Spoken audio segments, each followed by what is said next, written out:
नमस्कार मित्रांनो, आज आपण बनवणार आहोत मराठवाडा स्टाईल झटपट पावभाजी। हे आपण आपले साहित्य तयार करून घेतलेले आहेत। आता आपण टाकणार आहोत शिमला मिर्च, कॅरट, बटाटे, मटाराचे दाणे, फ्लावर, बारीक कापलेलं फ्लावर। याला नीटपणे धुवून घ्यावे।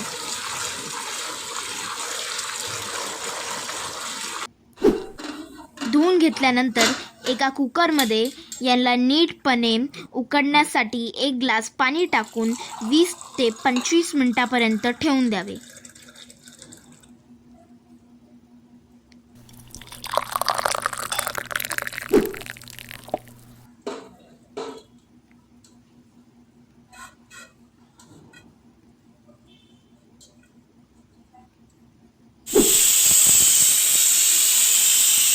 जोपर्यंत आपले साहित्य उकडतायत तोपर्यंत आपण अद्रक लसणाची व टमाटरची पेस्ट बनवून घेऊया।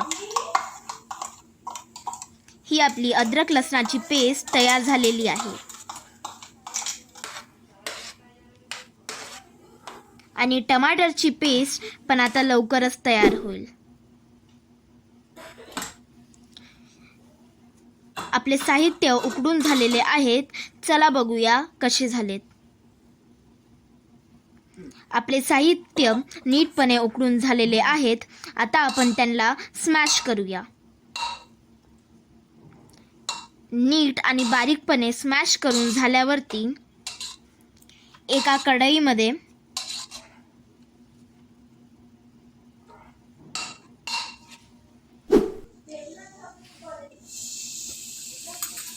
नीट आणि बारीकपणे स्मॅश करून झाल्यानंतर एका कढईमध्ये आपण बटर टाकून मापामध्ये तेल टाकायचे।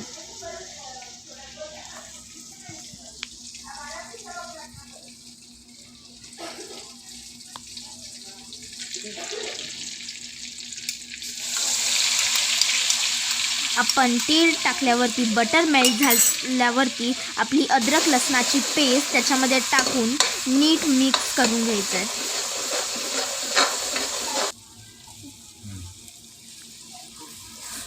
मिक्स करून झाल्यावरती त्याच्यामध्ये आपली टमाटरची पेस्ट टाकायची आहे।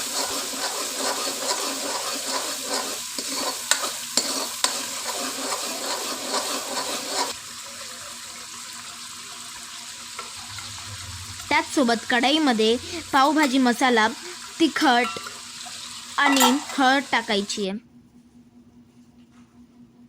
लक्षात ठेवा, आपल्याला हे तिन्ही मसाले मोजून मापून टाकायचे आहेत। कोणताही एक मसाला जास्त कमी झाला तर पूर्ण पावभाजीची टेस्ट बिघडेल।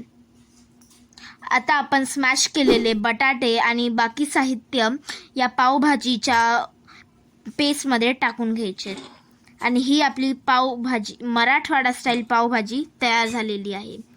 आम्ही तर तव्यावरती गरम पाव बनवणार आहोत। तुमची इच्छा असेल तर तुम्ही बटर पाव पण बनवू शकता।